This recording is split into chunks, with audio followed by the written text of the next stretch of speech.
leer del verso 4 al verso 7. La semana pasada leímos del verso 1 al verso 3. Y dice la palabra del Señor: aunque yo tengo también de qué confiar en la carne. Si alguno piensa que tiene de qué confiar en la carne, yo más. Circuncidado al 8º día. Estas son las razones. El apóstol Pablo da 7 razones por qué él está confiado en esto. Dice: circuncidado al 8º día, del linaje de Israel, de la tribu de Benjamín, hebreo de hebreos, en cuanto a la ley, fariseo, en cuanto al celo, perseguidor de la iglesia. Fíjese bien, perseguidor de la iglesia. En cuanto a la justicia que es en la ley, irreprensible. Cierra con broche de oro la lista que ha dado, 7. Y cierra con broche de oro en el verso 7, que dice: pero cuántas cosas eran para mi ganancia, las he estimado como pérdida, por amor de Cristo. Y este es hasta aquí con la palabra. La próxima semana vamos a tomar el verso 7 y el 8 hacia adelante. Hermanos amados, esto es muy importante lo que estamos viendo en estos versículos, porque nos ayudan a entender las razones por qué la iglesia es lo que es, y por qué es que el poder del evangelio es tan grande para salvación y para enderezar los pasos de las personas. Hermanos, el gozo del cristiano es cumplido cuando su mirada está puesta en aquellas cosas de valor. Pero ¿cuáles son esas cosas de valor? Esa es la pregunta que debemos hacernos. ¿Qué tiene valor para nosotros? ¿O cuáles son las cosas verdaderamente de valor? En este sentido, en el sentido espiritual, en el sentido bíblico, en el sentido teológico, doctrinal, las cosas de valor de las que hablamos son las cosas del reino. Las cosas que aprendimos acerca del Señor Jesucristo, acerca del Evangelio, acerca de la gracia, acerca de la ley y acerca de los profetas. Este es lo que tiene valor para nosotros. El gozo del cristiano está en ver hacia lo porvenir, hacia lo que está adelante. Si nosotros nos enfocamos en lo que pasa el día a día, en lo que nos brinda el día a día, en lo que tenemos nosotros todos los días, va a ser muy complicado que podamos sentir gozo. Porque en el mundo solo vemos desgracia, en el mundo solo vemos tristeza, en el mundo solo vemos muerte, dolor, angustia, desesperación. Pero si nos enfocamos en lo que está por venir, si nos enfocamos en lo que está en el reino, tendremos gozo, esperanza y buena voluntad para seguir en los pasos del Señor. Hermanos, todos los que han creído en Cristo han afirmado sus pasos hacia la meta del reino, hacia la meta que es conservar nuestra vida en Dios, llevar nuestra vida a que Dios sea el centro, a que Dios esté prácticamente con nosotros todo el tiempo. Pablo asegura que los filipenses tienen de qué gloriarse. Y Pablo, ya dijimos que la semana pasada estuvimos viendo que les da una lista de por qué gloriarse en el Señor también. Ahora, hermanos, Pablo reafirma lo que ya dijo. El creyente no camina la vida cristiana queriendo ganar el cielo, porque el cielo ya lo ganamos. Cristo lo ganó, Él nos lo entregó. Nosotros caminamos, hablando de los creyentes, caminamos con pie firme hacia la recompensa que es la vida en el reino eterno. Ya vivimos en el reino, pero falta ese término glorioso, ¿verdad? Hermanos amados, el Evangelio transforma vidas. El Evangelio da esperanza. El Evangelio da gozo. El creyente que camina con Cristo puede experimentar en este mundo estas cosas. ¿Por qué? Porque la gracia de Dios está en él y le ha transformado de adentro hacia afuera.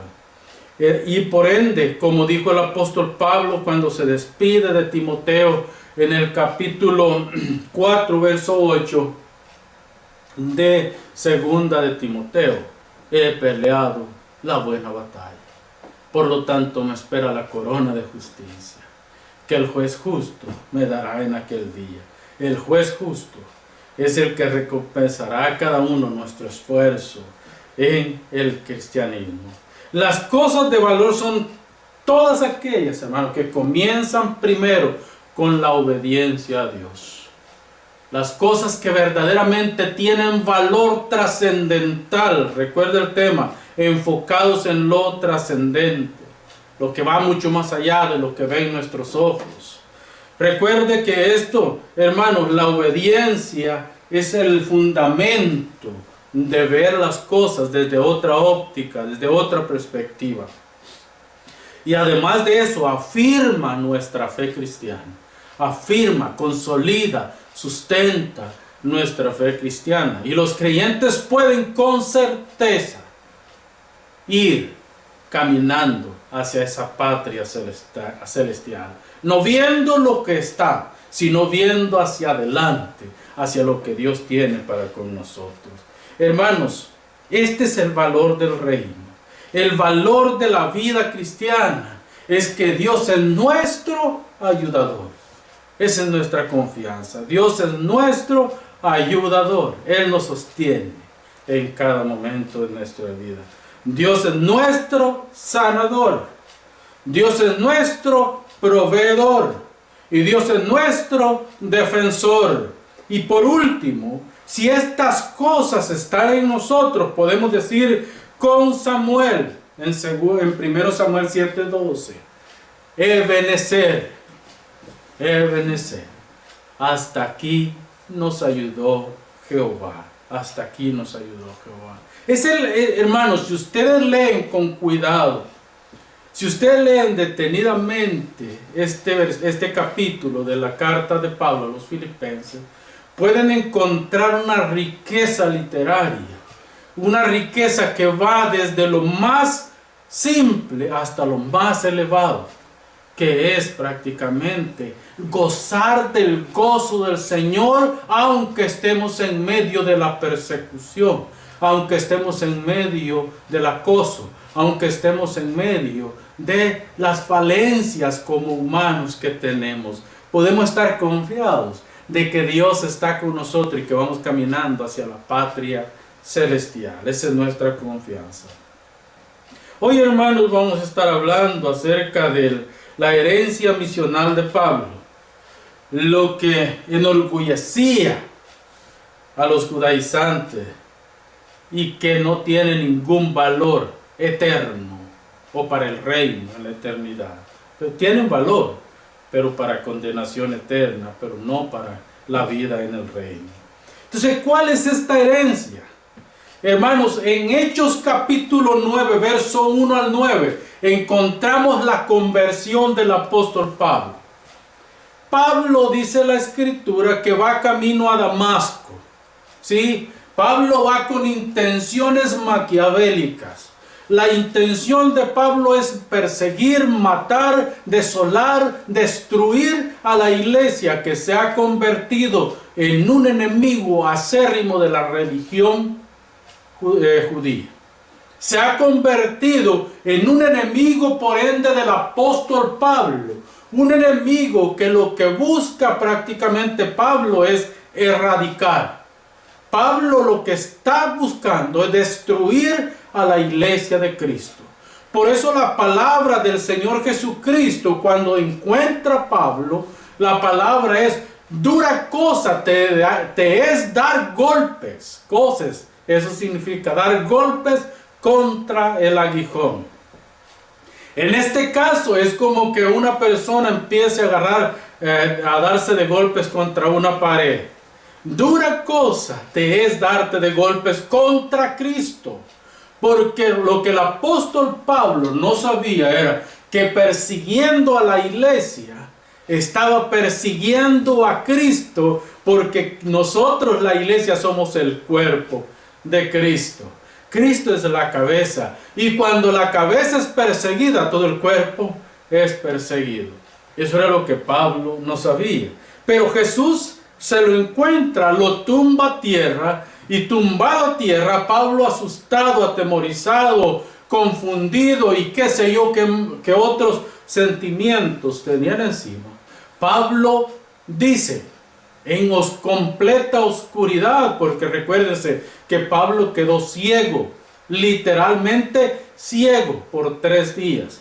Pero Pablo, en medio de toda esa confusión que implicaba el llamado de Dios en este momento, un llamado sobrenatural, Pablo dice, ¿qué puedo hacer?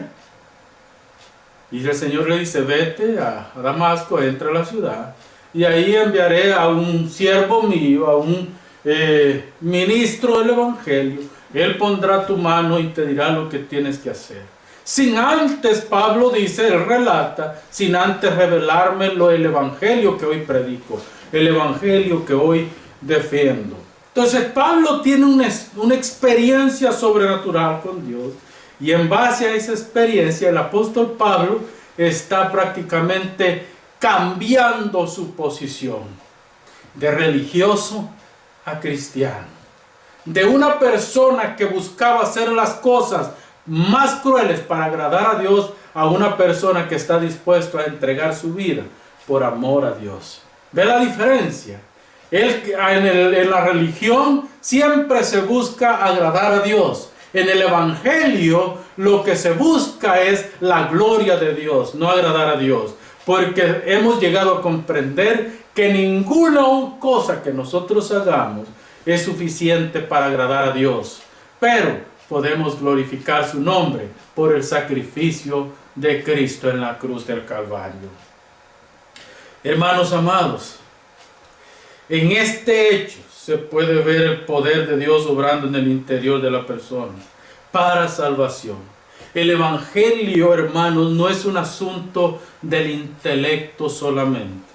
El Evangelio es algo transformacional.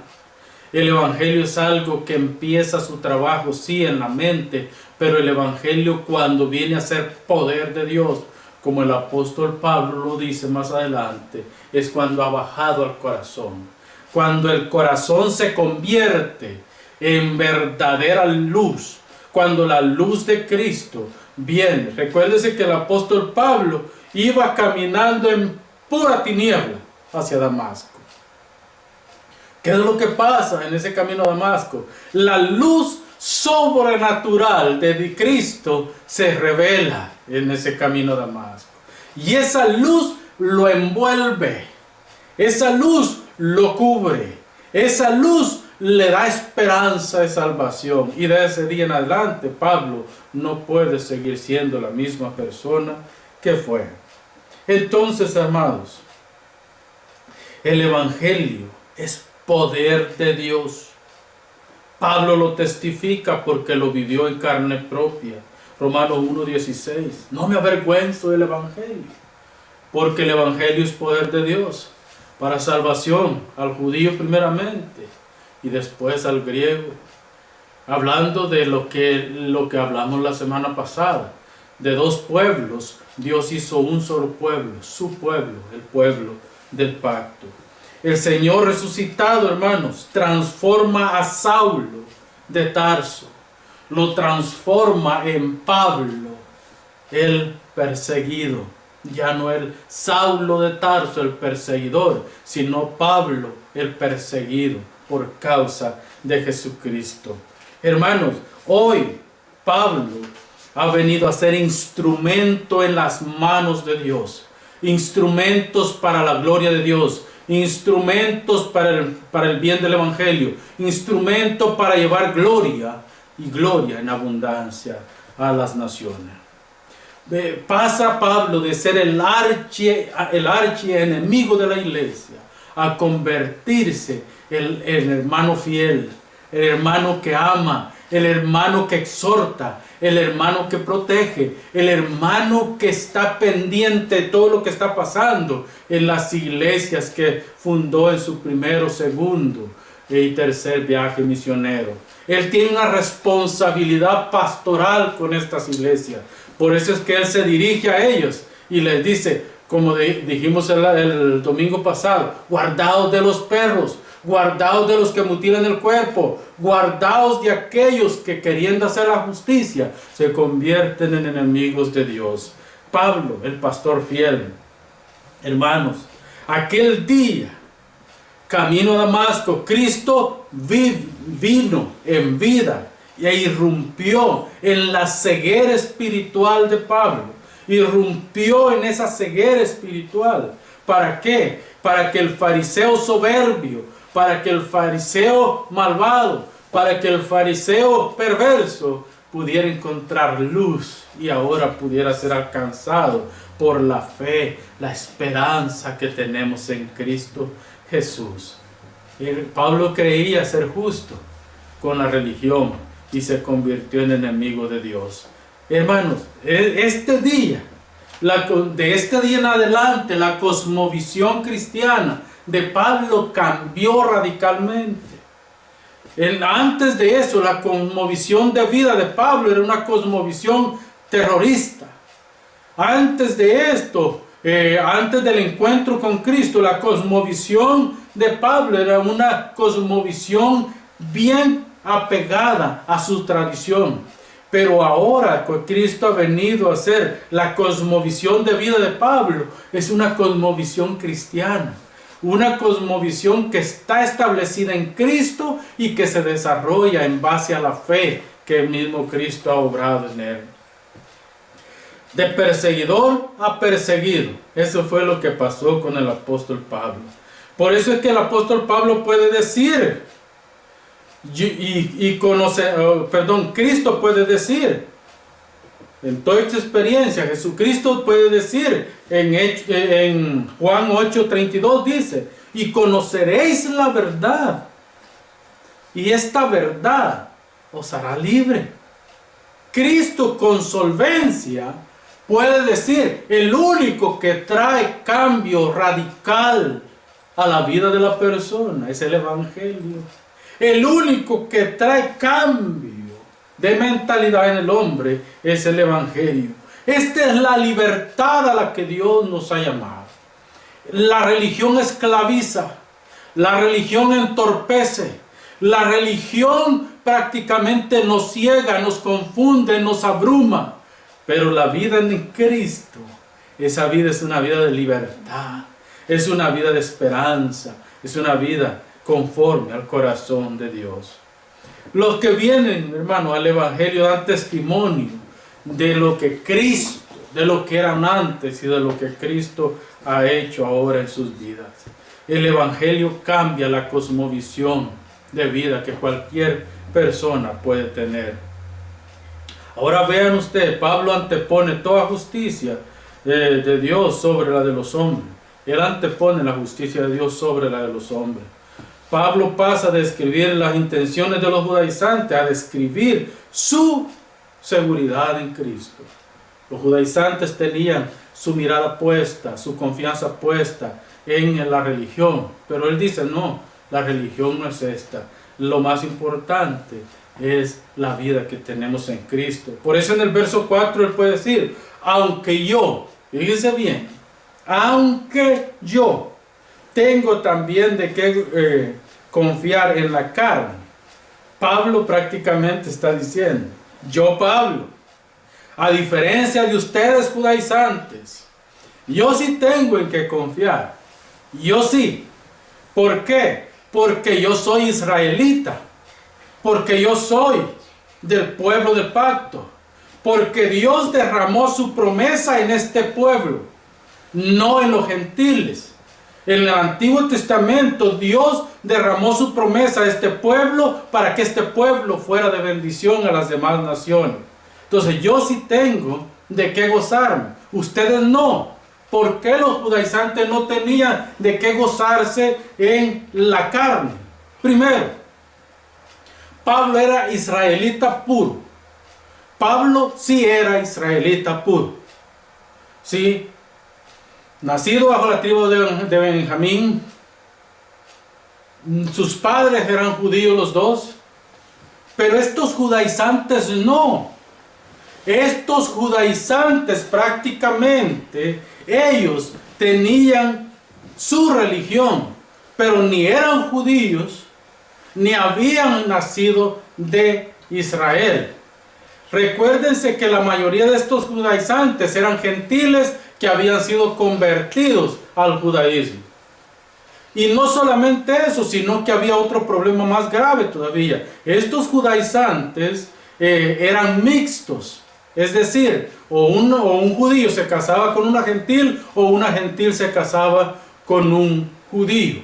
Y de ahí nacían los que se conocen en el tiempo de Jesús como israelitas impuros. Israelitas que no pertenecían a una raza pura. Entonces, Pablo dice, ustedes se jactan de ser judaizantes. Yo me jacto en la carne de ser hijo de Benjamín, nacido de la casa de Benjamín.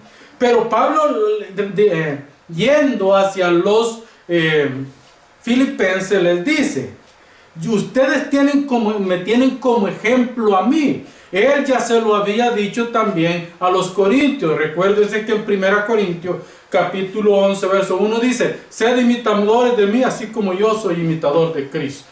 Entonces Pablo ya lo había dicho. Pero en el verso 17 de Filipenses 3, Pablo dice también, imítenme a mí, le dice a los filipenses.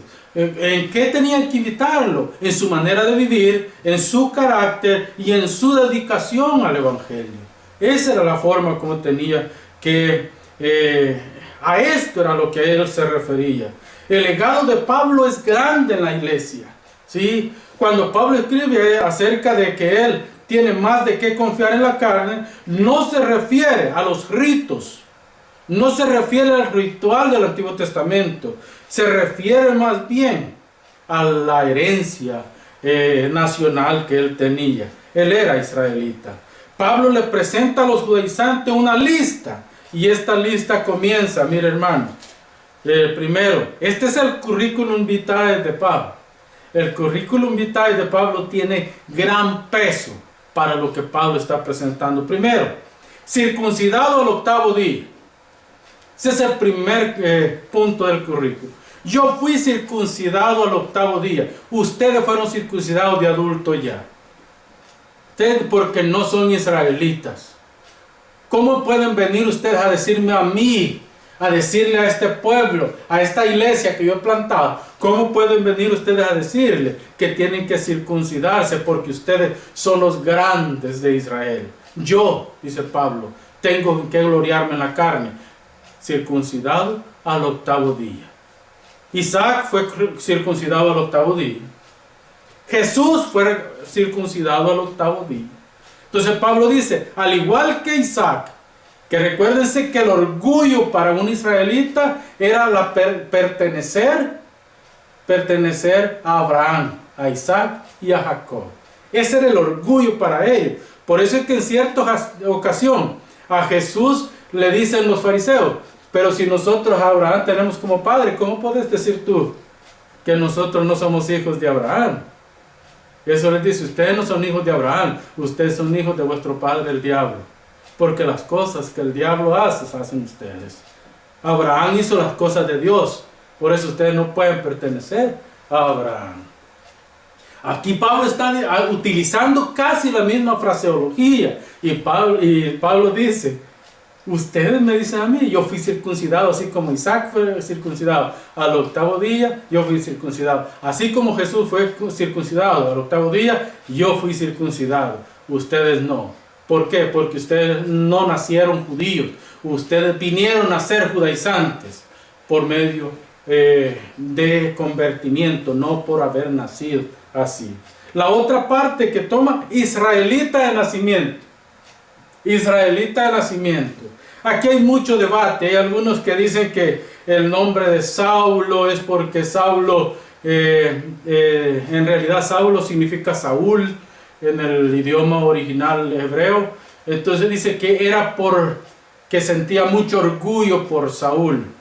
Pero yo no creo, un judío piadoso, un judío verdaderamente entregado a la obra, no creo que sintiera mucho orgullo de ser parte de Benjamín, de ser parte de Saúl, porque Saúl fue un rey aguado, un rey muy voluble, en cuanto decía una cosa, decía otra. Entonces, no creo que a eso se refiera Pablo. Más bien es a lo que él es, a lo que él representa. Pablo no llega a ser israelita por convertimiento, él es israelita por nacimiento.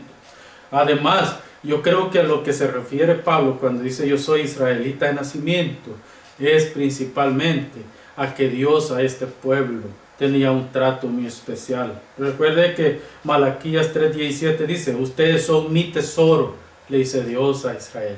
Ustedes son mi tesoro. Solo ustedes he conocido de toda la familia de la tierra, dice Amós 3:2. Así que Pablo llegó a ser israelita, él nació, creció, se desarrolló, practicó su religión y el celo que sentía porque él era de la tribu de Benjamín, israelita puro. Recuérdense, hermanos, que esto es muy importante para esto. Luego dice benjaminita, yo soy de la tribu de Benjamín. Se cuenta que la tribu de Benjamín era una tribu de las más guerreras de Israel. Esta tribu llegó a tener una destreza para la guerra, que 700 hombres, dice que tiraban piedra con la honda, eran zurdos, y tiraban piedra con la honda y no erraban a un pelo que les ponían a cierta distancia. O sea que era un cálculo inimaginable que tenían estos zurdos. No sabemos exactamente por qué la Biblia incluso llega a describirlos como zurdos. Creo yo que más que todo tiene que ver con la destreza para la guerra que ellos tenían. Pero de todas maneras, lo importante es que dice que una piedra a una distancia no erraban a un pelo. Eso quiere decir que había una tremenda, pero tremenda fijación en eso. Entonces, Pablo tenía por qué sentirse orgulloso de ser de la tribu de Benjamín. Pero esto no significa mucho en realidad. Yo no creo que Pablo por eso se sentía orgulloso. Más bien, creo yo que Pablo se sentía orgulloso. Uno, porque Jacob, recuérdense que Jacob amó sobre todas sus mujeres, amó a Raquel. Para Jacob fue Raquel la mujer a la que entregó su corazón. Y los únicos dos hijos que tenemos de Raquel son José y Benjamín. José desapareció. José prácticamente el año 750, cuando los asirios invaden Samaria, que son prácticamente la capital de las 10 tribus del norte, prácticamente Israel desaparece. Entonces, prácticamente José desaparece con esto, quedando solamente Benjamín. Benjamín y Judá vinieron a ser un pueblo. Hubo una fusión de los dos, ya que recuérdense que hubo un tiempo cuando Benjamín pecó duramente y prácticamente casi erradicaron la tribu de Benjamín. Fue algo que casi llegaron a exterminar a la tribu de Benjamín. Entonces la tribu de Judá le dio mujeres a los hijos de Benjamín para que pudieran casarse con ellas y así poder levantar descendencia a Benjamín nuevamente. Si tomamos todo este contexto, llegamos a la conclusión de que prácticamente Judá y Benjamín vinieron a ser un pueblo. Llegaron a ser un pueblo nada más. Además que pertenecían a las dos tribus del sur. Las únicas dos tribus que geográficamente hablando no podían separarse. Aunque Benjamín quisiera separarse de Judá, tenía prácticamente por la geografía que saltarse Judá y no podía saltarse Judá para pertenecer a las 10 tribus del norte. Así que todo esto es lo que pone prácticamente a Benjamín y a Judá como un solo pueblo. Y después que regresaron del cautiverio babilonio, pues entonces fue más concreto, ¿verdad? Porque las dos tribus eran pequeñas. Entonces se unieron como un solo pueblo y así está reconocido hoy como los judíos. Recuerde que el término judío significa descendientes de Judá, pero en realidad los judíos descienden de Benjamín y de Judá, los dos hijos de Israel. Además, hermanos, la otra parte es el status quo de Pablo. Hay un status quo de Pablo con las otras tres. Yo sé que el tiempo nos ha avanzado, pero yo quiero tomarme un tiempo extra para explicarles esto. Primero, Pablo dice, en cuanto a la ley, fariseo. Mire, esto es muy importante. Los fariseos eran una secta entre el judaísmo. Los fariseos eran un grupo de personas que prácticamente, en realidad existían 4 grupos en Israel. Estaban los herodianos, que era la élite política. Estaban los celotes y los macabeos, que llegó un momento que casi llegaron a ser una sola élite, pero esta era la élite guerrillera. Estos eran los que combatían, estos eran los guerreros. Y estaba prácticamente la élite de los saduceos y los fariseos. Los saduceos eran más la élite político, los que hacían los escribas, los que llevaban un control más estricto de todo lo que pasaba. El Sanedrín estaba compuesto de fariseos y de saduceos. Pero entre los fariseos y los saduceos había una diferencia y había una división, porque los saduceos no creían en la resurrección, mientras que los fariseos sí creían en la resurrección. Los fariseos no creían en la eternidad o en la inmortalidad del alma, mientras que los saduceos creían que muerto el perro se acabó la rabia. O sea, muerta la persona, se acabó todo. Entonces, Pablo dice, yo soy fariseo de fariseos. ¿Por qué dice Pablo? ¿A qué se refiere Pablo cuando él asegura que es fariseo de fariseos? Primero, Pablo no nació en Jerusalén. Pablo nació en Tarso, una ciudad del Asia Menor. Entonces, pero hay algo muy importante. Pablo fue un hombre que guardó la ley a tal grado, que guardó su judaísmo a tal grado, que mantuvo la ley. Él nunca se helenizó. Helenizarse, cuando una persona se helenizaba, prácticamente adoptaba las costumbres, adoptaba también el idioma griego, koiné, y adoptaba las costumbres de esa región. Pablo nunca abandonó su lengua natal. De hecho, él nunca dejó el hebreo. Además de eso, él tuvo que viajar hasta Jerusalén para ser educado ante los pies del gran Gamaliel, el gran maestro fariseo de esa época. Parece que Gamaliel era una eminencia en cuestiones de educación acerca de la ley. Entonces parece que los padres de Pablo eran gente un poco acomodada, mandaron a Pablo a Jerusalén y Pablo prácticamente recibió toda su educación a los pies de Gamaliel. Por eso es que él dice, ustedes se jactan, ustedes no saben ni siquiera lo que significa ser fariseo. Yo sí, fariseo de fariseos. Eso quiere decir, eso tiene un peso grande, ¿verdad?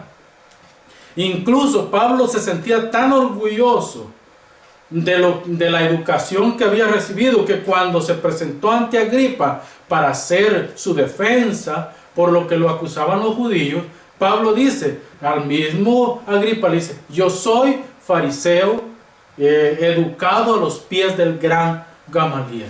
Había algo muy grande en Pablo. Pero a mí lo que me gusta de Pablo es su manera de ver estas cosas, porque cuando él prácticamente es encontrado por Cristo, tiene todo esto que ha logrado por pérdida, por basura, por algo que no tiene valor. Hermanos, tanto era el orgullo de los fariseos, que mire, el hebraísmo que se utiliza para traducir la palabra fariseo, significa los que son separados para.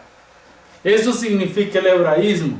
Eso quiere decir que los fariseos eran separados para hacer un trabajo especial en Israel. Sexto, dice, en cuanto al celo, perseguidor de la iglesia. En cuanto al celo, claro, Pablo fue el que persiguió la iglesia. Dice que Pablo entraba a las casas de los cristianos en Jerusalén, era su misma gente, era su misma raza, y Pablo entraba y los cogía de donde él podía y los arrastraba por las calles y por todos los lugares.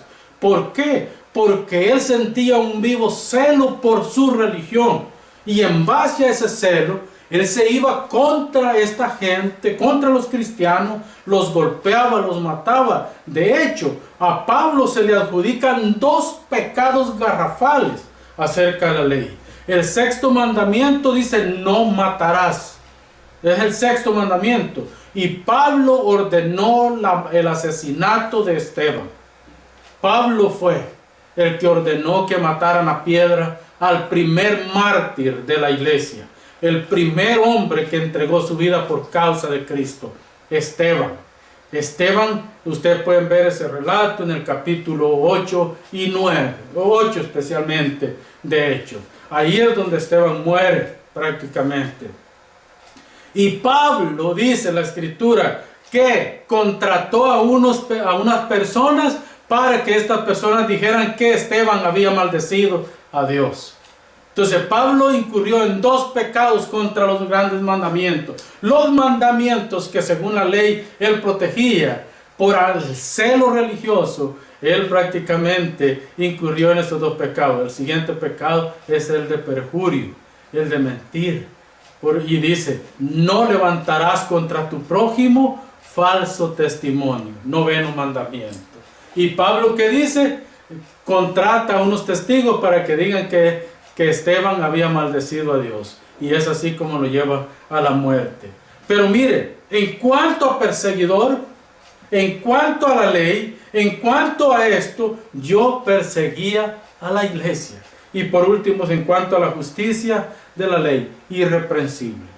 Religiosamente hablando, Pablo no tenía nada, ni nadie podía reprocharle nada, porque él había llevado todo lo que la ley le permitía alcanzar, lo había llevado bien. Recuérdese que a Pablo podemos verlo en esta fecha como un juez de distrito. Él era prácticamente un abogado de abogados, porque un juez es más que un abogado. Es una persona que está en mucha más autoridad.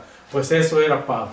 Por eso es que él dice, prácticamente en cuanto a la ley, un hombre intachable, un hombre de carácter. Y ahora el Pablo que vemos en la ley, el Pablo que vemos persiguiendo a la iglesia, ahora dice: pero todo esto, y esto es lo que a mí me gusta, pero todo esto lo tengo por pérdida, por amor a Cristo Jesús. Amén, hermano. Gracias, Padre, por tu palabra, Señor. Gracias, Señor, porque en ella encontramos vida, en ella encontramos esperanza, Señor. Cuán bello es, Padre, ver, Señor, cómo tú has hecho cosas maravillosas, Señor. Has salvado, has sanado, has restaurado. Hombres como Pablo, Señor, que fueron perseguidores de la iglesia, perversos, que mataban, que mentían, que en nombre de Dios, en nombre de su religión hacían todas estas barbaridades. Pero cuando vinieron a ser, Padre, tus hijos, Señor, Pablo se convirtió verdaderamente en un hombre fiel, un hombre entregado, un hombre con amor al prójimo, Señor. Gracias, Padre. Yo te pido, Señor, que nos hagas a nosotros ser igual que Él. Y aquellos que han escuchado este sermón y no tienen una relación contigo, Señor, espero, Padre, que tú puedas convencerles que necesitan, Señor, de ti. Gracias, Padre, te damos en esta hora, en Jesús. Amén y amén. La 388.